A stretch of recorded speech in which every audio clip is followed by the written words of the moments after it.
আসসালামু আলাইকুম। দেখেন, আমার খরগোশটি হয়তো আজকে বা কালকে 2 দিনের ভিতরে বাচ্চা দেবে। দেখেন, ও নিজে কিভাবে খড় নিয়ে গিয়ে বাসা বানাচ্ছে। আর খরগোশ বাসা বানানোর আগে ও নিজেই খড় বা ওর নিজের লোম ছিঁড়ে ও বাসা তৈরি করে। আপনারা দেখতে পাচ্ছেন যে ও বাসা কীভাবে বানাচ্ছে। ও খড়গুলো নিজেই পানি দিয়ে ভিজিয়ে ফেলাইছে, তারপরও বাসা বানাচ্ছে। পরে চেঞ্জ করে দেবে এগুলো।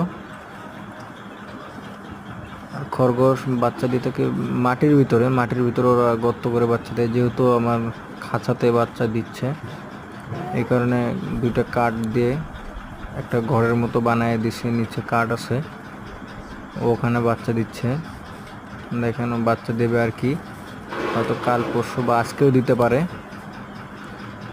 সবাই আমার চ্যানেলটা সাবস্ক্রাইব করবেন। ধন্যবাদ। আসসালামু আলাইকুম।